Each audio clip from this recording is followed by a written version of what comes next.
Hello students and learners, welcome to the Brainbox Tutorials. I am your teacher Priyanka.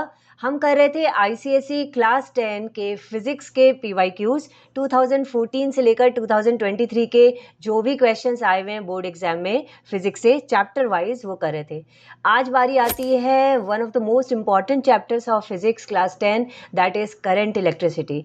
तो current electricity के हम questions करते हैं जो अभी तक आए हुए हैं 2014 से लेकर लास्ट ईयर तक। ओके, इनको हम समझते हैं और सॉल्व करते हैं।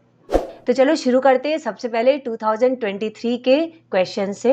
पहला क्वेश्चन लिखा हुआ है, when a current I flows through a wire of resistance R for time T then the electrical energy produced is given by. Electrical energy का फॉर्मूला है I²RT जो हीट एनर्जी के लिए भी यूज़ होता है, यानी कि option number A will be correct option. ठीक है, now coming to second question, लिखा है choose the correct relation for EMF and terminal voltage. पहला लिखा है EMF, that is number A है, EMF and terminal voltage equal होते हैं ऑलवेज। नहीं, ये रॉन्ग है, हमेशा इक्वल नहीं होते हैं। जब कि सेल यूज़ में नहीं होता है सिर्फ तभी इक्वल होते हैं। नंबर बी है terminal voltage is greater than EMF always, नहीं ये भी रॉन्ग है। ऑप्शन सी है terminal voltage is less than EMF when the cell is in use. हाँ ये करेक्ट है, क्योंकि जब सेल यूज़ में हो रहा होता है तो टोटल EMF होता है terminal voltage plus voltage drop, that is जो वोल्टेज है बैटरी का या सेल का। तो इसलिए ऑप्शन सी करेक्ट होगा। करते हैं नेक्स्ट क्वेश्चन। लिखा है a geyser is rated 240 watt 220 volt, explain the meaning of this statement. तो इसका मतलब ये है कि जब गीज़र को 220 वोल्ट की सप्लाई में यानी पोटेंशियल डिफरेंस में रखते हैं तो वो 240 वाट का पावर कंज्यूम करता है, या फिर हम ऐसे भी लिख सकते हैं कि 240 joule energy, electrical energy consume करता है इन 1 सेकेंड। ठीक है, तो ये मैं लिख देती हूँ। तो इसका आंसर मैंने लिखा कि इट मीन्स क्या, that geyser is operated on 220 volt supply, the electric power consumed by it is 240 वाट, या फिर 240 joule of electric energy is consume by the geyser in 1 second. ये इंपॉर्टेंट क्वेश्चन है, 1 मार्क के आते हैं और बहुत इसी तरीके से हमको लिखना पड़ेगा। अगला सम शुरू करने से पहले ये बुक तुम लोगों को दिखाना चाहती हूँ। ये ICSE क्लास 10 के 10 इयर्स के सॉल्व पेपर्स हैं 2024, यानी अभी तुम लोग जो दे रहे हो उस एग्ज़ाम के लिए। बहुत ही इंपॉर्टेंट बुक है और बहुत ही अच्छी बुक है, तुरंत खरीद लो तो अभी एग्जाम्स में बहुत काम आएंगे। देखो यहाँ पे Hindi, English 1, English 2, history, geography, mathematics, physics, chemistry, biology, computer application, physical education, economics, economic application, ये सारे सब्जेक्ट यानी टोटल जो 17 सब्जेक्ट्स हैं इन सब के 10 इयर्स के सॉल्व्ड PYQs है। जैसे मैं केमिस्ट्री का दिखाऊं तो देखो अभी केमिस्ट्री का ये 2020 का पेपर है, पूरा सारे क्वेश्चंस दिए हुए जो आए थे और ये पूरा पेपर खत्म हुआ और उसके बाद सॉल्यूशन है। तो बेस्ट चीज़ इसकी यही है कि पेपर खत्म हो रहा है उसके बाद सॉल्यूशन दिया है, तो आप लोग भी अगर चाहो तो पूरा सॉल्व करके और फिर आंसर्स देख सकते हो, बीच बीच में आंसर्स नहीं दिखेंगे। ऐसे ही बाकी भी 2019-18 हर एक ईयर के और हर सब्जेक्ट के प्रॉपर आंसर्स दिए गए हैं जैसे कि बोर्ड में चाहिए। इसी तरह बायोलॉजी का एक पेपर देखो, 2019 का पूरा पेपर दे दिया, उसके बाद में उसके आंसर्स प्रॉपर सॉल्यूशन के साथ में है। तो ये बुक तुम लोगों के लिए बहुत हेल्पफुल रहेगी। इसका परचेज लिंक इसी वीडियो के डिस्क्रिप्शन में है, प्लीज चेक दैट आउट। ना आते हैं अपने नेक्स्ट क्वेश्चन में। इसके 3 पार्ट है। पहले पार्ट में बोल रहा है डिफाइन स्पेसिफिक रेजिस्टेंस। तो स्पेसिफिक रेजिस्टेंस होता है resistance of a particular material of unit length and unit cross section area. ठीक है, और फिर बोल रहा है what happens to the specific resistance of a conductor if its length is doubled. Length को कुछ भी चेंज करो, जो स्पेसिफिक रेजिस्टेंस रहता है कंडक्टर का वो अनचेंज रहता है, क्योंकि वो लेंथ और क्रॉस सेक्शनल एरिया पे डिपेंडेंट है ही नहीं, तो अनचेंज रहेगा। और ऑप्शन सी है name a substance whose specific resistance remains almost unchanged with the increase in its temperature. नहीं तो स्पेसिफिक रेजिस्टेंस जो है वो टेम्परेचर इंक्रीज होने से खुद भी इंक्रीज होता है, लेकिन एक मटेरियल ऐसा जो नहीं होता जिसका स्पेसिफिक रेजिस्टेंस चेंज, वो है मैंगनीज। तो नंबर ए का specific resistance of a material is the resistance of a wire of that material of unit length and unit area of cross section. और स्पेसिफिक रेजिस्टेंस बी का होगा कि it remains unchange since it does not depend on the dimensions of the wire. और number C जिसमें specific resistance almost unchange रहता है with in increase in its temperature, answer is मैंगैनीन।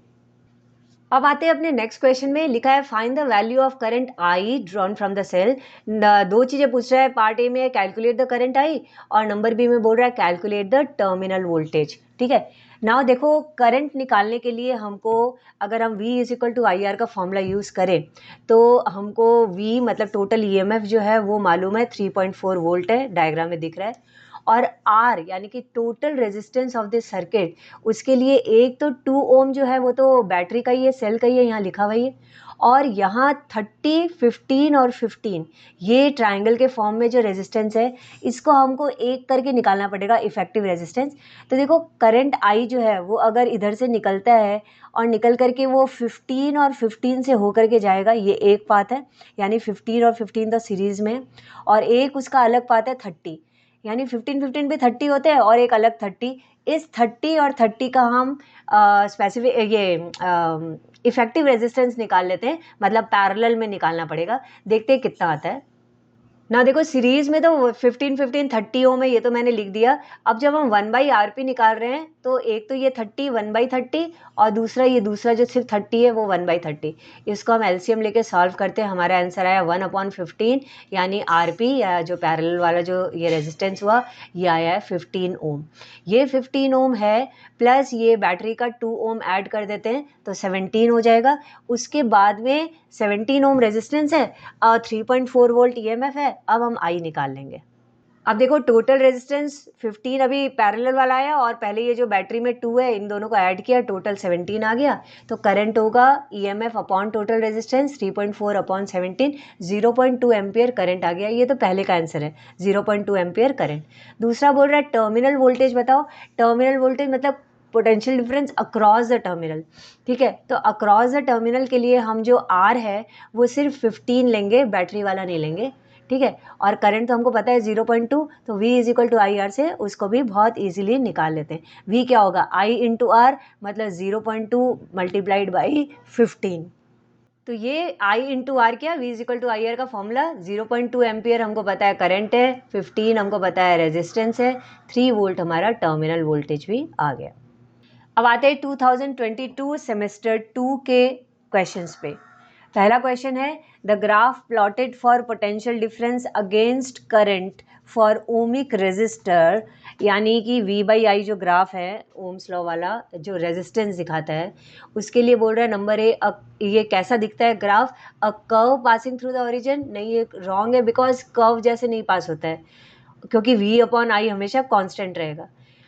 दूसरा है a straight line not passing through origin. नहीं, ये भी wrong है। Number C a straight line passing through the origin, ये करेक्ट है कि एक स्ट्रेट लाइन होता है पासिंग थ्रू द ओरिजिन, इस तरीके के बनता है ना, ऐसे रहता है, और ये एक स्ट्रेट लाइन रहता है which is passing through origin. आते हैं अपने नेक्स्ट क्वेश्चन में। लिखा है in the below circuit diagram calculate, पहला है the external resistance of the circuit, फिर number B the current I2 और number C the current I मतलब total current. External resistance of the circuit के लिए हमको यहाँ सर्किट में दिखाई दे रहा है, एक तो बाहर में 2 ओम का रेजिस्टर है और ये पैरेलल में 12 और 8 है। तो 12 और 8 क्योंकि पैरेलल में है तो इसका हमको 1/RP करके मतलब 1/12 अपॉन 1/8 सॉल्व करके इसका पैरेलल वाला रेजिस्टेंस निकालना है। फिर इसमें ये हम 2 ओम और ऐड कर दें, और कोई रेजिस्टेंस तो बाहर है नहीं, तो 2 ओम हम ये ऐड कर दें तो हमको हमारा एक्सटर्नल रेजिस्टेंस मिल जाएगा। पहले ये करते हैं फिर करंट I2 में आते हैं।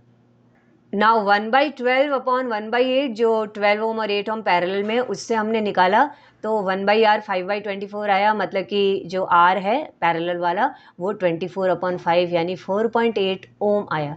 4.8 में हम ये 2 ओम ऐड कर देते हैं तो टोटल रेजिस्टेंस हमारा सर्किट का एक्सटर्नल रेजिस्टेंस आ गया 6.8 ओम। बैटरी का तो कोई रेजिस्टेंस है ही नहीं, बैटरी का रेजिस्टेंस होता तो resistance total of the circuit हो जाता, बट यहाँ तो खाली एक्सटर्नल ही बोला है तो हम खाली बाहर का ही देखेंगे, वायर का। 6.8 ओम आया हमारा। अभी नेक्स्ट बोल रहा है I2 निकालो। I2 करंट कहाँ जा रहा है, ये 8 ओम वाला जो रेजिस्टर है ना इसमें I2 करंट जा रहा है, और जो 12 ओम वाला जो रेजिस्टर है उसमें कौन सा करंट जा रहा है, 0.4 एम्पियर करंट जा रहा है।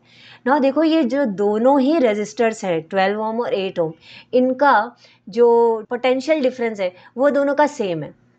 सेम क्यों है, क्योंकि दोनों का पोटेंशियल डिफरेंस जो है वो यहाँ से यहाँ तक ही है ना, तो दोनों का ही पोटेंशियल डिफरेंस सेम है। तो इससे हम निकाल पाएंगे I2। कैसे निकाल पाएंगे, V is equal to IR के फॉर्मूला से, अभी बताती हूँ। ओके नाउ देखो पोटेंशियल डिफरेंस जो ये दोनों ही रेजिस्टर में 12 ओम में 8 ओम में बराबर है। पहले वाले का मतलब 12 ओम वाले का पोटेंशियल डिफरेंस हम आराम से निकाल पाएंगे, V is equal to IR 12 into 0.4, और नीचे वाले का भी सेम है, जो भी है 8 इंटू I2 भी सेम ही होगा। तो इससे हमारा I2 आ गया 12 इंटू 0.4 अपॉन 8, यानी 0.6 एम्पियर जो है वो I2 आ गया। और अब नेक्स्ट बोल रहा है करंट I निकालो, तो I क्या है, टोटल I1 प्लस I2 तो है, यानी 0.4 एम्पियर ये I1 और I2 है 0.6 एम्पियर, दोनों को ऐड कर दो। तो करंट क्या हुआ, I1 प्लस I2 मतलब 0.4 प्लस 0.6 यानी 1 एम्पियर जो है ये total current of the circuit आ गया। समझ में आ रहा है कैसे हुआ ये। ना आते हैं अपने नेक्स्ट क्वेश्चन में, लिखा है N appliance rated 440 watt 220 volt is connected across 220 volt supply. Calculate, number A है the maximum current that the appliance can draw, और नंबर बी है calculate the resistance of the appliance। बहुत ही easy sum है। देखो maximum current के लिए formula है I is equal to P upon V, मतलब power upon potential difference. Power है 440, पोटेंशियल डिफरेंस है 220, तो पावर अपॉन पोटेंशियल डिफरेंस करके निकाल लेते हैं। तो पावर अपॉन पोटेंशियल डिफरेंस यानी 440 अपॉन 220, 2 एम्पियर इसका आंसर आ गया, यानी करंट 2 एम्पियर है। नंबर भी बोल रहा है calculate the resistance of the appliance. Resistance के लिए हम चाहे तो दो फॉर्मूला है, दोनों में से कोई भी यूज़ कर लो, या तो V is equal to IR से यूज़ कर सकते हो, क्योंकि R हमको निकालना है, V दिया है 220, I अभी अभी आ गया है 2, या फिर एक और फॉर्मूला है that R is equal to V square upon P, उससे भी निकाल सकती हूँ, V भी दिया है P भी दिया है, तो चलो मैं V स्क्वायर अपॉन P से निकाल के दिखाती हूँ। तो R is equal to V square by P का मतलब हो गया 220 इंटू 220 न्यूमरेटर और डिनोमिनेटर में 440, यानी हमारा आंसर हो गया 110 ohm. V is equal to IR से भी 220 डिवाइडेड बाई 2 करते तो भी 110 ओम ही आता। ना आते अपने नेक्स्ट क्वेश्चन में, लिखा है if a wire of resistance 2 ohm gets stretched to thrice its original length. Number A बोल रहा है calculate the new resistance of the wire. अच्छा देखो न्यू रेजिस्टेंस, ये जो इस तरीके के जो सम है इसमें हम स्पेसिफिक रेजिस्टेंस का फॉर्मूला यूज़ करते हैं, दैट इज़ रो यानी specific resistance is equal to RA upon L। ठीक है, पर हमको इसको मन में कैलकुलेट कर लेना, हमको मन में इसका आंसर पता चल जाएगा क्या है। देखो कैसे, रेजिस्टेंस 2 ओम है, इसको हमने लेंथ को बढ़ाया, कितना बढ़ाया 3 टाइम्स। अगर 3 टाइम्स लेंथ बढ़ेगा तो 3 टाइम्स ही रेजिस्टेंस बढ़ेगा, यानी 2 इंटू 3 कर दो 6 आ गया। अब जब लेंथ 3 टाइम्स हुआ है तो एरिया 3 टाइम्स कम हुआ है, यानी कि डिवाइड बाई 3 एरिया हो गया। एरिया अगर 3 टाइम्स कम हुआ है यानी कि रेजिस्टेंस और 3 टाइम्स बढ़ गया, क्योंकि एरिया से इन्वर्सली रिलेटेड है, तो फिर से मल्टीप्लाई बाई 3 कर दो, तो 6 को फिर इंटू 3 करो, इसका आंसर 18 ओम आना चाहिए हमारा न्यू रेजिस्टेंस का। लेकिन हम इसको इस तरीके से थ्योरेटिकली लिख के नहीं बोलेंगे कि ये डायरेक्टली रिलेटेड है तो इंटू 3 करो, इन्वर्सली रिलेटेड है तो फिर से इंटू 3 करो, ऐसे नहीं। हम इसको, एक ही वायर है ना, तो हम पहले इसका स्पेसिफिक रेजिस्टेंस निकालते हैं और उस स्पेसिफिक रेजिस्टेंस को दूसरे वाले में यूज़ करते हैं। अब देखो रेजिस्टेंस का फॉर्मूला है स्पेसिफिक रेजिस्टेंस, जिसको मैंने रो के फॉर्म में लिखा है, जो P जैसा दिख रहा है, specific resistance multiplied by length upon area, यानी कि स्पेसिफिक रेजिस्टेंस क्या हो गया RA upon L। RA upon L मतलब रेजिस्टेंस और area of cross section numerator पे डिवाइडेड बाई लेंथ। ठीक है, अभी हमको पता है रेजिस्टेंस तो 2 ओम है, तो R की जगह मैंने 2 लगा दिया, तो मेरा स्पेसिफिक रेजिस्टेंस निकल के आ गया 2A अपॉन L। अब नया रेजिस्टेंस, वायर को चौड़ा करो लंबा करो, स्पेसिफिक रेजिस्टेंस तो यही रहेगा। अभी हम नया रेजिस्टेंस निकालते हैं, तो ये मैंने नया रेजिस्टेंस के लिए मान लिया, चलो वो R कॉम्प्लीमेंट मतलब R डैश है। अच्छा न्यू लेंथ क्या हो गया, 3 टाइम्स बढ़ गया तो 3L। न्यू एरिया क्या है, 3 टाइम्स कम हो गया, मतलब पहले A था तो अभी A अपॉन 3 हो गया। बस लेंथ की जगह 3L और एरिया की जगह A बाई 3 लगा दो। रेजिस्टेंस का फॉर्मूला वही है, मैंने लिखा है rho into length upon area, लेकिन लेंथ की जगह 3L लिखा, एरिया की जगह A/3 लिखा, और नीचे तो रो मतलब स्पेसिफिक रेजिस्टेंस की जगह भी जो मेरा ऊपर आया ना 2A/L वो लिख दिया। तो देखो 2A/L multiplied by 9L/A, A cancel, L cancel, और 9 इंटू 2 18 ओम हमारा आंसर आ गया, न्यू रेजिस्टेंस। जब निकालोगे तो इसी तरीके से निकालना, डायरेक्टली रिलेटेड इन्वर्सली रिलेटेड करके मत निकालना। और अब आते हैं इसके नंबर बी पे, लिखा है what happens to the specific resistance of the wire. Wire का खाली लंबाई बढ़ा है और एरिया कम हुआ है, यानी कि डायमेंशंस चेंज हुआ है, तो specific resistance as it is रहता है, क्योंकि स्पेसिफिक रेजिस्टेंस लेंथ और एरिया पे डिपेंडेंट नहीं है।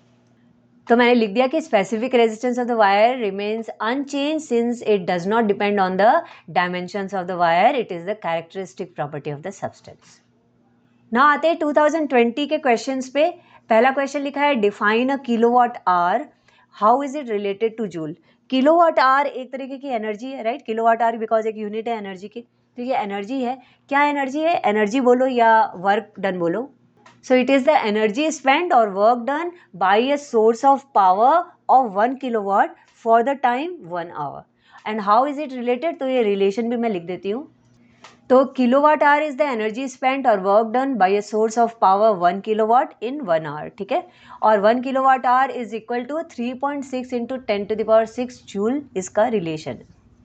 ना आते हैं नेक्स्ट क्वेश्चन में, लिखा है calculate the total resistance across A B. तो ये ए है लेफ्ट साइड में, बी है राइट साइड में, इनके बीच का रेजिस्टेंस निकालना है। तो ए से बी की तरफ हम देखते हैं, तो पहले 3 और 6 ये पैरेलल में है, और फिर 5 तो सीरीज में आ जाता है। तो 3 और 6 जो ये पैरेलल है, इसका हमको पैरेलल वाला रेजिस्टेंस निकालना पड़ेगा, उसके बाद में उसमें 5 ऐड करना पड़ेगा। देखो ये वाले सम्स ना बहुत आते हैं और ये बहुत ईजी है, बहुत स्कोरिंग है। इनको अगर चॉइस में भी हो तो कोशिश करो कि ऐसे वाले सम्स ही हम अटेम्प्ट करें, और अच्छे से इसको प्रिपेयर करके चले जाओ, जिससे कि ये तुम लोग करो भी, राइट भी हो तुम लोगों का, तो मार्क्स बहुत अच्छे मिलेंगे। तो इसको मैं करके बताती हूँ। पहले मैं पैरेलल वाला निकालती हूँ, उसके बाद उसमें 5 ऐड करते हैं ना। देखो पैरेलल वाले के लिए 1/RP is equal to 1/3 by 1/6 किया, सॉल्व किया तो 3/6 आया, 3/6 मतलब 1/2, तो RP क्या होगा? 1/2 का रेसिप्रोकल 2 ओम। तो हमारा RP तो 2 ओम आ गया। इस 2 ओम में बस हमको ये 5 ओम ऐड करना है। 2 + 5 यानी 7 ओम हमारा टोटल रेजिस्टेंस अक्रॉस AB आ गया। ना हमारा नेक्स्ट क्वेश्चन आता है, 3 पार्ट है इसके। पहला बोल रहा है what are superconductors. Superconductors वो मटेरियल होते हैं जिनमें रेजिस्टेंस 0 होता है at a very low temperature, ठीक है, रेजिस्टेंस बिल्कुल 0 हो जाए। और नंबर 2 है calculate the current drawn by an appliance rated 110 watt 220 volt when connected across 220 volt supply. बहुत इजी है, अभी अभी हमने ऐसा सम भी किया। आई निकालने बोल रहा है, I is equal to P/V होता है, मतलब 110/220 निकाल लेते हैं। और नंबर 3 बोल रहा है name a substance whose resistance decreases with the increase in temperature. Resistance generally सबका बढ़ता है टेम्परेचर इंक्रीज होने से, लेकिन कार्बन, सिलिकॉन ये ऐसे मटेरियल है जिनका रेजिस्टेंस डिक्रीज होता है with the increase in temperature. तो पहला का आंसर हो गया। सुपर कंडक्टर क्या है? It is a substance of zero resistance और infinite conductance at a very low temperature. और I is equal to P/V यानी 110/220 निकाला, 1/2 यानी 0.5 ampere is the current drawn. और number 3 the resistance of semiconductors जैसे कि carbon, silicon that decreases with increase in temperature। अब आते हैं नेक्स्ट क्वेश्चन पे। डायग्राम दिया है और लिखा है the diagram above shows 3 resistors connected across a cell of EMF 1.8 volt and internal resistance R। Okay, calculate. Number 1 है current through 3 ohm resistor and number 2 है the internal resistance R। Okay, now current through 3 ohm resistor निकालने के लिए हमको ये जो 3 ohm resistor है या फिर 1.5 ओम रेजिस्टर है, इनका पोटेंशियल डिफरेंस तो सेम ही है, इनका हमको पोटेंशियल डिफरेंस निकालना पड़ेगा। अभी वो हम कैसे निकालें? तो हम ये करते हैं, पहले ये 3 ओम और 1.5 ओम दोनों पैरेलल में है ना, दोनों का एक मतलब इफेक्टिव रेजिस्टेंस निकाल लेते हैं पैरेलल वाला फॉर्मूला लगा करके। तो ये मैंने यहाँ पे निकाल दिया, 1/RP हो गया 1/3/1.5 यानी कि 1/3 प्लस 2/3 3/3 यानी RP हमारा 1 ओम आ गया। अब देखो इस पर्टिकुलर पार्ट का पैरेलल वाले का हमारा टोटल इफेक्टिव रेजिस्टेंस 1 ओम है। करंट 0.3 जब जाता है तो यहाँ जा कर के ये दोनों पार्ट में बट जाता है, लेकिन दोनों पार्ट में बट करके भी टोटल जो रेजिस्टेंस है इन दोनों का मिला के 1 ओम, उसको तो 0.3 एम्पियर करंट लग रहा है, तो हमको टोटल पोटेंशियल डिफरेंस भी यहाँ का निकल जाएगा। तो हम उसके लिए क्या करेंगे, V is equal to I R, I है 0.3 और R जो है वो 1 ओम अभी आया टोटल इनका, वो निकाल लेते हैं। तो V is equal to I R, तो potential difference across that combination, ये पैरेलल वाले कॉम्बिनेशन में क्या हुआ, I इंटू आर, 0.3 इंटू 1 यानी 0.3 वोल्ट। अब ये 0.3 वोल्ट जो है ये पैरेलल में है, मतलब 3 ओम में भी यही पोटेंशियल डिफरेंस है, 1.5 में भी। तो हम खाली 3 ओम को देखते हैं। 3 ओम का हमको रेजिस्टेंस मालूम है, 3 ओम का हमको मतलब 3 ओम ही है, और 3 ओम वाले का हमको पोटेंशियल डिफरेंस मालूम है, अभी अभी आया 0.3 वोल्ट। तो हम पर्टिकुलरली 3 ओम का करंट निकाल सकते हैं ना, V is equal to I R, मतलब I is equal to V upon R से सॉल्व करके। तो I is equal to V by R, V 0.3 है, R 3 है, सॉल्व किया तो 0.1 एम्पियर। तो पर्टिकुलरली 3 ओम रेजिस्टर से 0.1 एम्पियर करंट जा रहा है। और नेक्स्ट बोल रहा है इंटरनल रेजिस्टेंस निकालो, स्मॉल r जो है। अब देखो टोटल मतलब ये जो इंटरनल रेजिस्टेंस निकालने के लिए हमारे पास में एक फॉर्मूला है, EMF is equal to I into R plus R, capital R plus small r, वो मैं फॉर्मूला लिख देती हूँ पहले। अब इस केस में EMF क्या है, EMF हमको दिया हुआ है डायग्राम में 1.8 है, ठीक है, देखो एक बार चेक भी कर लेते हैं, ये रहा 1.8 है, ओके। और करंट अभी अभी आया 0.3, कैपिटल R मतलब कि एक्सटर्नल रेजिस्टेंस, ये कितना आया 3 और 1.5 का तो मिला के हमारा 1 आया था, 1 में ये 4 ऐड कर देते हैं 5 हो जाएगा। तो कैपिटल R हमारा क्या हुआ, 1 तो इसका था पैरेलल वाले का, प्लस 4 कर दिया और प्लस R कर दिया, ठीक है। अब हम इसको सॉल्व कर देते हैं। तो ये हमने सॉल्व कर दिया, 1.8 upon 0.3, 5 is equal to 5 plus R, तो R हमारा 1 ओम आ गया, यानी इंटरनल रेजिस्टेंस इज 1 ओम। अब करते हैं क्वेश्चंस 2019 के। पहला क्वेश्चन है, how does an increase in the temperature affect the specific resistance of number a metal and number 2 semiconductor. Now see, अगर इंक्रीज इन टेम्परेचर होगा तो स्पेसिफिक रेजिस्टेंस मेटल का बढ़ेगा, टेम्परेचर के साथ साथ स्पेसिफिक रेजिस्टेंस यानी रेजिस्टिविटी भी बढ़ेगी, और सेमीकंडक्टर का उल्टा होता है, मतलब टेम्परेचर बढ़ेगा तो जो स्पेसिफिक रेजिस्टेंस है वो कम होगा, बिकॉज इन्वर्सली प्रोपोर्शनल होते हैं। तो यही मैंने दोनों के लिए लिख भी दिया। फर्स्ट है कि मेटल में on increasing the temperature of a metal it's specific resistance increases, directly related. Number 2, on increasing the temperature of a semiconductor it's specific resistance decreases, यानी कि इन्वर्सली रिलेटेड हो गया। ना आते हैं अपने नेक्स्ट क्वेश्चन में, लिखा हुआ है calculate the effective resistance across A B. Now A से बी की तरफ जाते हैं तो हम देखते हैं सबसे पहले 8 ओम रेजिस्टर आया, फिर ये जो ट्रायंगल बन रहा है 5 ओम, 4 ओम और 3 ओम का, ये पैरेलल है। पैरेलल कैसे, 5 ओम और 4 ओम तो सीरीज़ में है और 3 ओम एक अलग पाथ है, तो मैं 5 और 4 जो सीरीज़ में, ये हो जाएगा 5 + 4 9, और 3 ओम अलग से जा रहा है, तो 9 और 3 का मैं पहले पैरेलल में निकाल देती हूँ कि कितना इफेक्टिव रेजिस्टेंस होगा। इससे हमको पता चल जाएगा कि ये ट्रायंगल वाला रेजिस्टेंस कितना है। पहले ये निकालें, फिर 8 ओम का क्या करना है वो मैं बताती हूँ। ना हमने 5 + 4 वो तो 9 ओम कर दिया, और अब 9 ओम को हम 3 ओम, ये दोनों हम पैरेलल में करते हैं, तो 1/RP is equal to 1/9 + 1/3। Solve किया तो 1/RP आया 4/9, यानी RP क्या होगा 9/4, 2.25 ओम।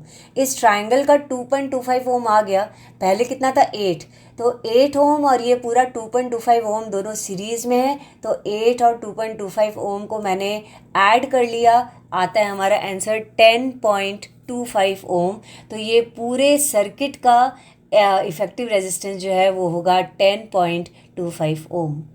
ना आते हैं नेक्स्ट क्वेश्चन पे, लिखा है the diagram above shows a circuit with the key के ओपन।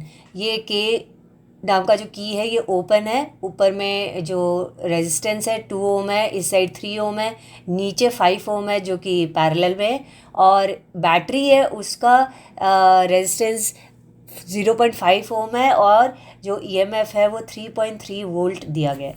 अभी हमको चार चीज़ें निकालनी है। पहले बोल रहा है the resistance of the circuit when the key के इज़ ओपन। जब की ओपन रहती है, मतलब कि जब करंट फ्लो नहीं कर रहा है, उस टाइम भी सर्किट में रेजिस्टेंस तो रहता ही है, बस की वाला पार्ट जो ओपन है वो पार्ट में नहीं रहेगा। तो एक तो ये 5 ओम है जो नीचे वाला पार्ट है, और जो बैटरी का 0.5 ओम है ये रहेगा। मतलब टोटल में 5 और 0.5 5.5 ओम रहेगा। तो यही मैंने पहले का आंसर लिख दिया कि जब की के ओपन रहता है रेजिस्टेंस इज 5 एंड 0.5 ऐड कर दिया 5.5 ओम। नंबर 2 पूछ रहा है the current drawn from the cell when the key K is open. अभी अगेन देखो की तो ओपन है तो करंट कितना ड्रॉ हो सकता है, ऑब्वियसली ऊपर वाले जो की ओपन है वहाँ से तो होगा नहीं। तो जो करंट है वो नीचे मतलब 5.5 जो ओम रेजिस्टेंस है उसी से होकर के जाएगा, और 3.3 वोल्ट इसका ईएमएफ है। और क्योंकि की के ओपन है तो ओपन रहता है, यानी कि जब करंट फ्लो नहीं करता है तो तब टर्मिनल वोल्टेज और ईएमएफ सेम होते हैं। तो 3.3 वोल्ट जो है वो वी है, आर हमको 5.5 दिया हुआ है तो हम आई निकाल लेते हैं। तो हमने ओम्स लॉ लगाया, V is equal to I R. V हमको पता है 3.3 है, आई हमको निकालना है, रेजिस्टेंस अभी अभी हमने निकाला है 5.5 जबकि ओपन रहता है तो आई हो गया 0.6 एम्पियर। तो ये हमारा करंट ड्रॉन हो गया when the key K is open. Number 3 पूछ रहा है the resistance of the circuit when the key K is closed. अगर इस की के को हम क्लोज कर दें तो करंट पूरे में बहेगा। अब रेजिस्टेंस कितना हुआ, तो अब रेजिस्टेंस में हम प्रॉपर्ली निकालेंगे। देखो ऊपर में 2 और 3 तो सीरीज़ है 5, और नीचे वाला 5 उसके पैरेलल है। तो हम 1/5 करके पहले पैरेलल निकाल लें और उसमें फिर हम ये 0.5 ऐड कर देंगे। तो यही मैंने लिखा that when K is close the resistance 2 ohm and 3 ohm are in series. तो टोटल रेजिस्टेंस हो गया 2 ओम प्लस 3 ओम 5 ओम। अब 5 ओम रेजिस्टेंस ये वाला और पहले वाला ये जो 5 है नीचे वाला, ये दोनों पैरेलल है। तो 1/RP हो गया 1/5 प्लस 1/5। तो हमारा RP जो है वो निकल करके आया 2.5 ओम। और अभी नीचे वाला ये सेल का 0.5 है, इसको अब हम सीरीज़ में तो ऐड कर देते हैं इस 2.5 में। तो 2.5 में 0.5 ऐड किया, 3 ओम जो है वो टोटल रेजिस्टेंस आ गया हमारा जब की के क्लोज रहता है, यानी कि जब करंट जो है वो सर्किट में फ्लो कर रही होती है उस टाइम। और अब आते हैं नेक्स्ट लास्ट वाले क्वेश्चन में। लिखा है current drawn from the cell when the key K is close, यानी जब प्रॉपरली सर्किट पूरा बंद हो और उस टाइम में कितना करंट फ्लो करेगा। तो उस टाइम का जो करंट है वो हम V is equal to I R से ही निकालते हैं, लेकिन इस बार हम रेजिस्टेंस पूरे सर्किट का लेते हैं। पूरे सर्किट का रेजिस्टेंस जो है वो 3 ओम आया है। तो अब देखते हैं करंट कितना आता है। तो करंट ड्रॉन वही V is equal to I R से हमने किया, यानी आई है V अपॉन आर, V 3.3 है और R अभी अभी आया टोटल में 3 है। 3.3 अपॉन 3 यानी कि 1.1 एम्पियर ये हमारा करंट ड्रॉन हो गया जबकि की जो है वो क्लोज रहे। तो ये चीज़ का ध्यान रखना है कि ओपन रहता है तो करंट कैसे फ्लो कर रहा है और की जब क्लोज रहे तो करंट को कैसे निकालना है। अब आते हैं 2018 के क्वेश्चंस में। लिखा है you have 3 resistors of values 2 ohm, 3 ohm and 5 ohm. How will you join them so that the total resistance is more than 7 ohm? और नंबर 1 में बोल रहा है draw diagram for the arrangement. देखो हमको चाहिए रेजिस्टेंस टोटल कितना 7 ओम, और ये 3 जो हमारे पास रेजिस्टर्स हैं इसमें सबसे हाईएस्ट रेजिस्टेंस है 5। अगर तुमको टोटल रेजिस्टेंस सबसे ज़्यादा वाले रेजिस्टर से भी ज़्यादा चाहिए, यानी 5 ओम से भी ज़्यादा हो, इसका मतलब तुमको इन सब को सीरीज़ में ज्वाइन करना पड़ेगा। ठीक है, ये हमारे लिए बहुत इजी सा हिंट हो जाता है कि अगर हमको सबसे बड़े वाले रेजिस्टेंस से ज़्यादा रेजिस्टेंस चाहिए तो सीरीज़ में ज्वाइन कर लो। तो ये मैं डायग्राम दिखा देती हूँ कैसे होगा। तो ये रहा, बहुत इजी है सीरीज़ में, मतलब कि एक ऐसे करना है कि करंट ए के साथ एक ही पाथ में निकल जाए। तो 2 ओम फिर 3 ओम फिर 5 ओम। और आप बोल रहे हैं कैलकुलेट द इक्विवेलेंट रेजिस्टेंस, क्योंकि ये सीरीज़ में हम तो तीनों को ऐड करेंगे और इफेक्टिव रेजिस्टेंस हमारा आएगा 2 + 3 + 5। तो हमारा इक्विवेलेंट रेजिस्टेंस 2 + 3 + 5 10 ओम आ गया।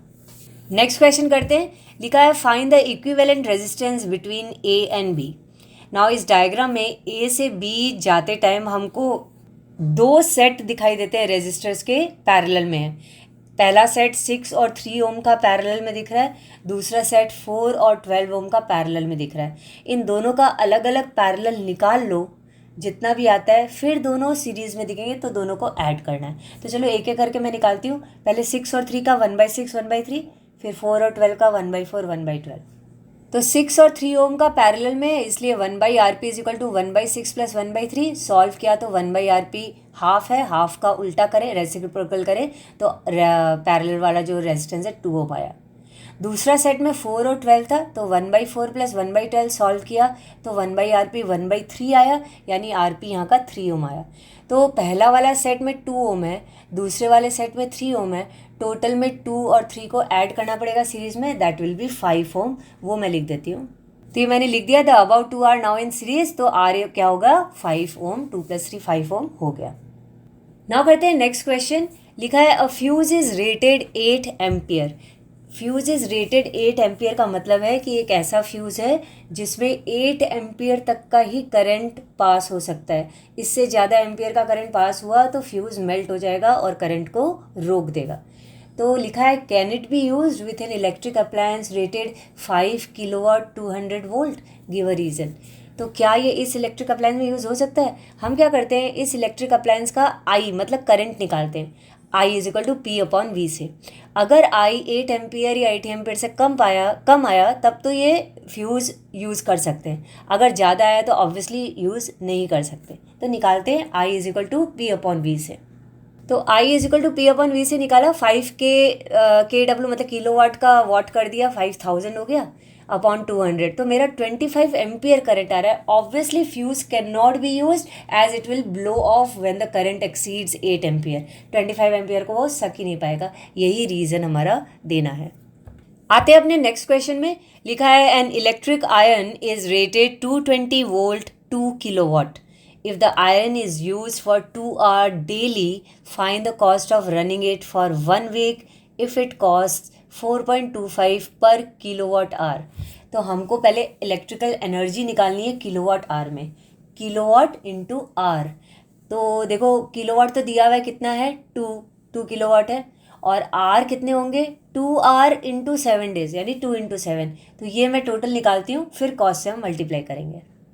तो एनर्जी कंज्यूम्ड किलोवाट आर यानी पावर इनटू टाइम से सॉल्व किया। किलोवाट पावर होता है टाइम आर में, तो किलोवाट 2 है और time 2 into 7, 2 hours and for 7 days, 2 into 7 28 kilowatt hour हमारा एनर्जी आ गया।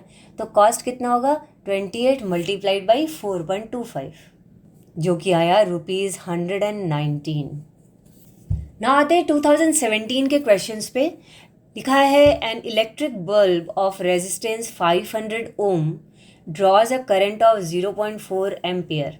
Calculate the power of the bulb and the potential difference at its end. Now see, power of the bulb के लिए हमको potential difference चाहिएगा। पहले potential difference एक बार आ गया तो P is equal to VI करके हम पावर निकाल सकते हैं। ठीक है, तो अभी हम V कैसे निकालें? तो हमारे पास रेजिस्टेंस है और करंट है, तो हम ओम्स लॉ यूज़ करते हैं V is equal to IR से।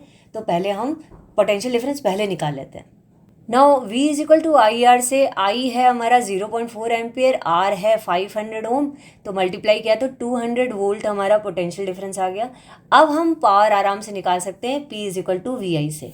तो P is equal to VI use किया, V है 200, I हमारा 0.4 है, यानी 80 watt power of the electric bulb आ गया। और पोटेंशियल डिफरेंस पूछ रहा है, तो पोटेंशियल डिफरेंस हमने पहले निकाला ही था 200 वोल्ट। दोनों आंसर ऐसे आ जाएंगे। ना आते 2016 के क्वेश्चंस पे। पहला लिखा हुआ है a music system draws a current of 400 milli ampere when connected to a 12 volt battery. पहला क्वेश्चन पूछ रहा है what is the resistance of the music system. चलो पहले करते हैं रेजिस्टेंस निकालते हैं। रेजिस्टेंस यानी R, V is equal to IR, Ohm's law use करके हम R निकाल सकते हैं। R is equal to V upon I. V हमको 12 वोल्ट दिया हुआ है, I करंट 400 मिली एम्पियर है, मिली एम्पियर को एम्पियर में कन्वर्ट कर देते हैं डिवाइडेड बाई 1000 करके। तो हमने लिखा from Ohm's law V is equal to IR, V 12 दिया है, I 400 अपॉन 1000 करोगे तो 0.4 ही आएगा, इंटू R तो R हो गया 12/0.4 दैट इज़ 30 ओम, ये हमारा resistance of the music system आ गया।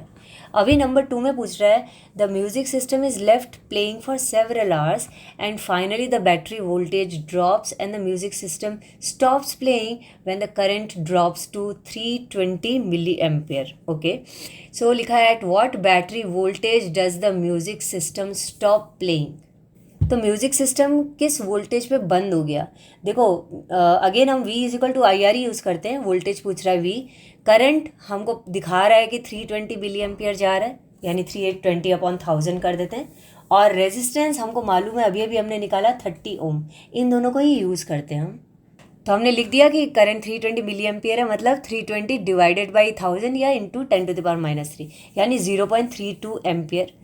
रेजिस्टेंस अभी अभी हमने निकाला 30 ओम, ओम्स लॉ लगाया, V is equal to I R, V होगा I into R that is 0.32 multiplied by 30, 9.6 volt battery voltage था when the music system stops playing. ना आते हैं नेक्स्ट क्वेश्चन में, लिखा है calculate the quantity of heat produced in a 20 ohm resistor carrying 2.5 ampere current in 5 minutes. हमको heat निकालना है ना, हीट का फॉर्मूला है एक I²RT।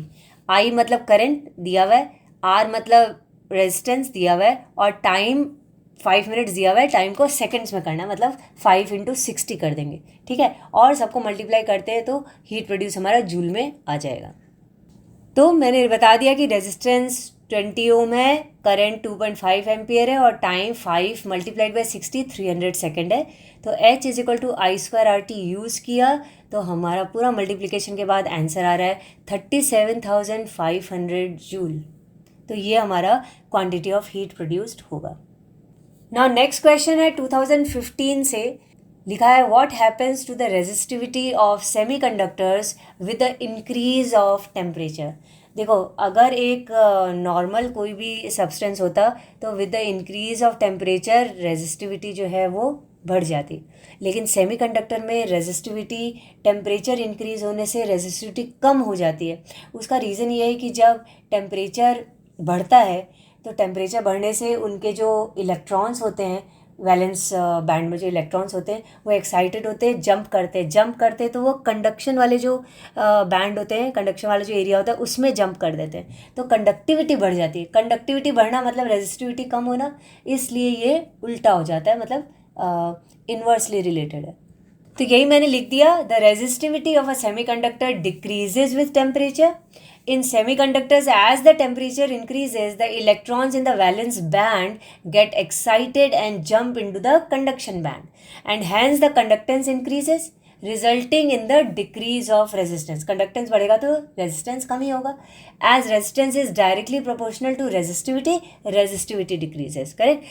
Resistance बढ़ जाता है, resistance कम हो जाता है तो obviously resistivity भी कम हो जाएगी. नेक्स्ट क्वेश्चन में आते हैं, ये डायग्राम दिया है और क्वेश्चन है find the equivalent resistance between A and B. Now A से बी जाते टाइम, जैसे ए से हम निकल रहे हैं, पहले 2 ओम रेजिस्टेंस है, फिर ये 6, 4 और 12 का पैरेलल में रेजिस्टर्स दिए हुए हैं। तो हम क्या करते हैं, 12, 6 और 4, क्योंकि ये 3 अलग पाथ हैं यानी तीनों पैरेलल हैं, इनको हम पैरेलल रेजिस्टेंस कितना होता है इनका निकाल लेते हैं, उसके बाद में हम 2 और 5 को उसमें ऐड करेंगे। तो 12, 6 and 4 ohm are in parallel, तो 1/RP क्या हुआ, 1/4 + 1/6 + 1/12। सॉल्व किया तो आंसर आया 1/2। 1/RP 1/2 है तो RP कितना होगा, इसका रेसिप्रोकल यानी 2 ओम। अब हमारा टोटल में क्या है, देखो पहला वाला 2 ओम है, फिर ये तीनों मिलके 2 ओम है, फिर 5 ओम है, तो टोटल इक्विवेलेंट रेजिस्टेंस हुआ 2 + 2 + 5। सो वही मैंने लिख दिया कि नाउ 2 ओम एंड ये जो रेजिस्टेंस इन पैरेलल है एंड नीचे वाला जो 5 ओम है दे आर इन सीरीज, तो टोटल रेजिस्टेंस कितना हो गया 2 + RP यानी कि RP 2 है +5, तो 2 + 2 + 5 आंसर है 9 ओम। ना आते हैं नेक्स्ट क्वेश्चन में, लिखा है the relationship between the potential difference and the current in a conductor is stated in the form of a law. Part 1 पूछ रहा है नेम द लॉ, लॉ है ओम्स लॉ। नंबर 2 पूछ रहा है what does the slope of VI graph for a conductor represent. Slope of VI graph जो है वो रेजिस्टेंस दिखाता है। एंड नंबर 3 है name the material used for making the connecting wire. Connecting wire के लिए हम हमेशा गुड कंडक्टर यूज़ करते हैं, और सबसे चीप और सबसे अच्छा गुड कंडक्टर में हम कॉपर को यूज़ करते हैं। तो यही तीनों चीज़ मैंने लिख दिया। पहला का आंसर लिख दिया है यहाँ पे, ओम्स लॉ है। ओके, दूसरा slope of V I graph क्या दिखाता है? Slope of V I graph resistance दिखाता है। And material used for making connecting wire हो गया कॉपर। नाउ आते हैं अपने नेक्स्ट क्वेश्चन में। लिखा है अ सेल ऑफ EMF 2 वोल्ट and internal resistance 1.2 ohm is connected with an ammeter of resistance 0.8 ohm and two resistors of 4.5 ohm and 9 ohm as shown in the diagram below. पहला part पूछ रहा है what will be the reading on the ammeter, मतलब कि current बताना है कितना जा रहा है, और दूसरा बोल रहा है what is the potential difference across the terminal of the cell, मतलब कि टर्मिनल वोल्टेज बताओ। देखो रीडिंग ऑफ द एमीटर पहले देखते हैं, मतलब करंट। हमको टोटल पोटेंशियल डिफरेंस मालूम है, EMF मालूम है 2 है, और टोटल रेजिस्टेंस हम निकाल सकते हैं ना।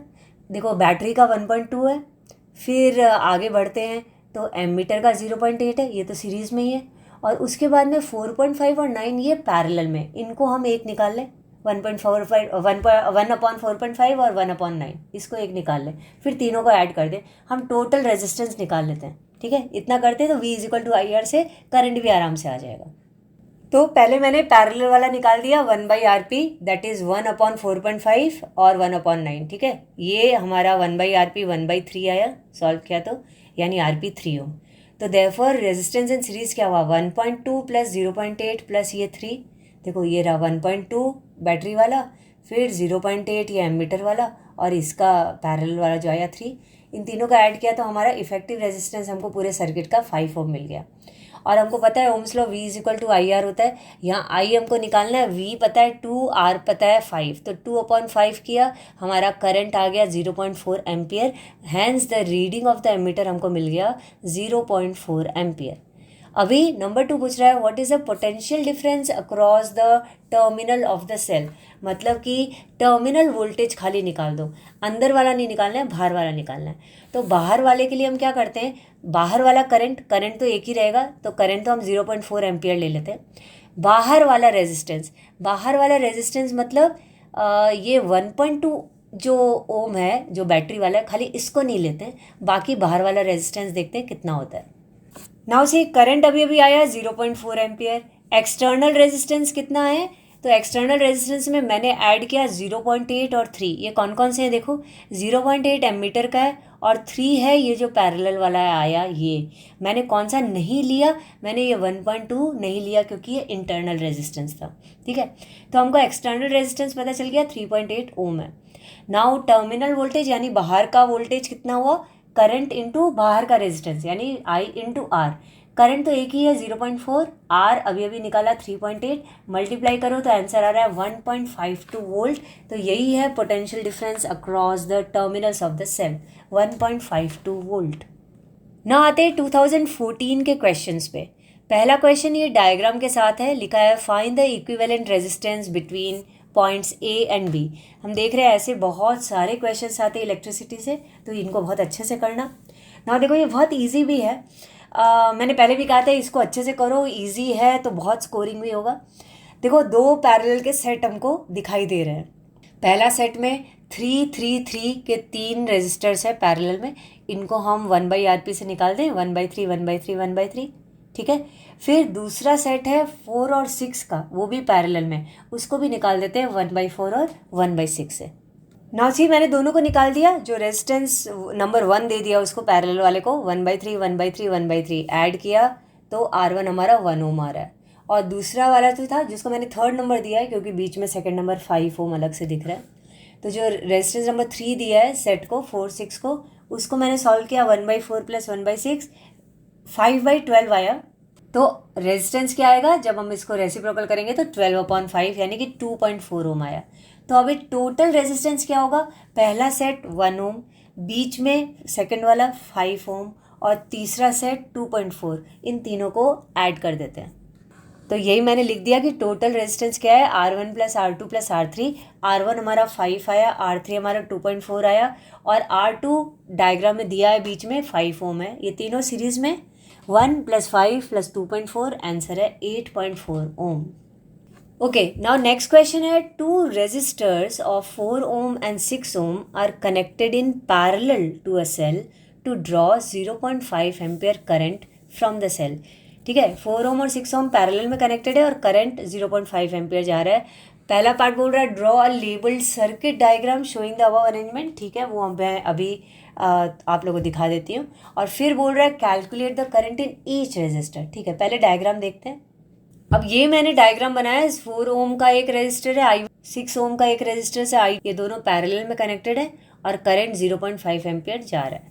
ठीक है, अभी ये तो डायग्राम हो गया। अब हमको करंट चाहिए ईच रेजिस्टर में।